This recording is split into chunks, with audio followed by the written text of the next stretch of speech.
what now for Daniel Kaelin and Heinrich Haarberg? I mean, both these guys out of the mix as the starting quarterback. Not a surprise, but in today's world, I think Matt Rule obviously very sensitive to the situation.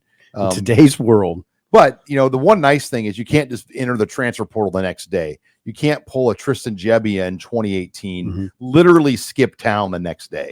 No, you can't do that. Oh, I think that Rule managed the situation really well. He showed a lot of respect all throughout the process to Heinrich Haarberg, Daniel Kaelin, even, I'd say Jalen Gramstedt falls in that conversation too. Haarberg is, just getting down to the brass tacks, Sean. Haarberg is number 2. Haarberg emerged with the number 2 job. Okay. That's what you expected, right? No question. And he said they want to redshirt Daniel Kaelin, and they're not going to just put him into a game to do handoffs. Right. But I think Daniel Kaelin's value is so much right now. You want him in this program long term because what if Dylan Raiola is only here 3 years? He's a great quarterback, and it's difficult to recruit quarterbacks right now to Nebraska because of the situation they have right now. It is. They have a very good situation if they can keep it intact. And I don't want to put a hex on anybody, but Dylan, there's a very good chance that at some point he'll be hurt. At some point, it may be for a game or 2 games, and then Daniel, his importance would escalate dramatically. As far as Heinrich goes, Rule was really interesting. Now, Sean, I don't know that you noticed it because Rule just kind of said it he said it pretty fast. Matt talks quickly, so you really have to dial in and listen. He said that Heinrich is open to playing another position, being used elsewhere, which I regard that as a bit of a shift. That Heinrich, I don't think that's always been the case. Now, so I don't know. And Matt was obviously not going to. Well, then he used the Scott Frost analogy. That right. Scott Frost was a quarterback who played safety in the NFL. Right. And Matt said that Heinrich could play a variety of positions: tight end, wide receiver, safety, linebacker, tailback. He's got an NFL body, and he's an NFL athlete. Yeah, he is. It's a matter of, what's his value as a number 2 quarterback compared to that. Right.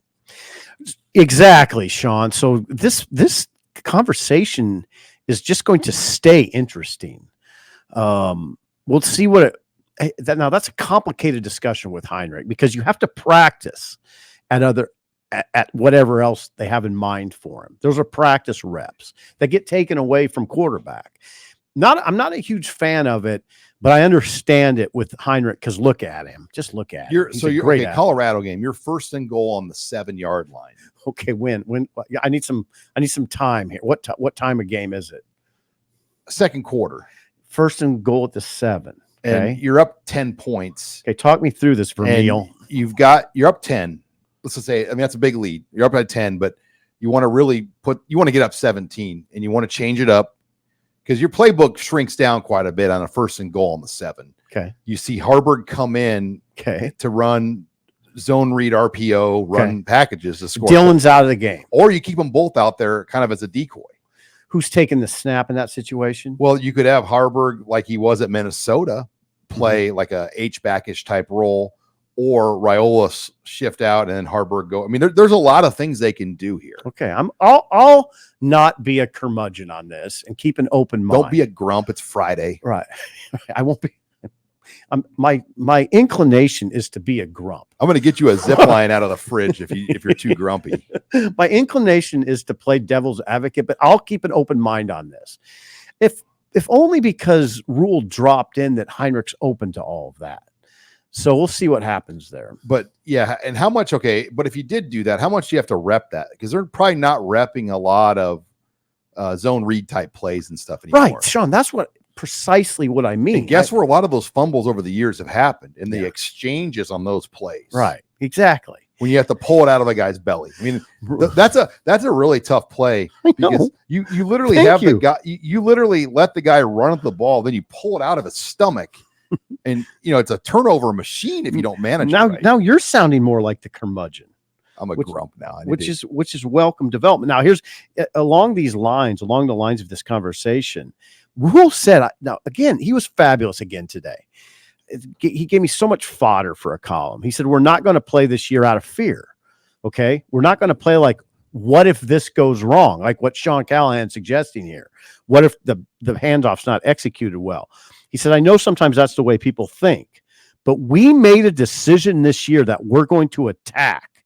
We're going to go all in on this team and attack with everything we have.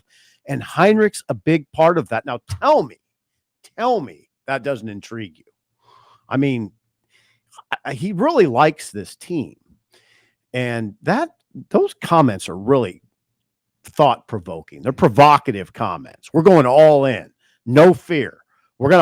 He's kind of suggesting we're going to pull out the stops. When you get the sense this opener may not just be a picnic. I mean, I've never once characterized it as a picnic. So did you know 11 players came from Austin P with Scotty Walden? 11. Yeah, I do. I knew 4 of them are wide receivers. Yeah. All right. Again, it's Friday. I'm not going to be a curmudgeon. Why do we act like Nebraska's a top 10 team? Why do we think this is a walk? They are a 4-touchdown favorite, Sipple. I mean, just to I don't rain on your parade over there, trying to be Tommy Tough Talk, but they are about a 4-touchdown favorite. It's not Tommy Tough Talk. It's not. It's realism. I mean, just win the damn game. Here's the way I look at it. Just win it and play decent football. If they win 31-24 and it looked like pretty good football, won't bother me. And would it bother you? Would it bother you? If they win 31-24, but we walk out of there saying, you know what, they look pretty good.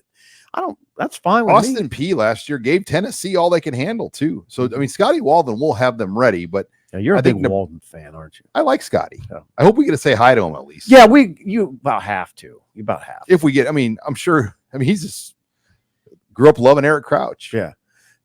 Huge Eric Crouch fan. But Nebraska will have a significant depth and size advantage. 100. And as a coach once told me this week, mass kicks ass. It always has. Right. Right. We'll see. We'll see what it looks like. I cussed, by the way. Yeah, you did. I hope my mom's not watching. Yeah. My apologies to your mom if she is on behalf of you.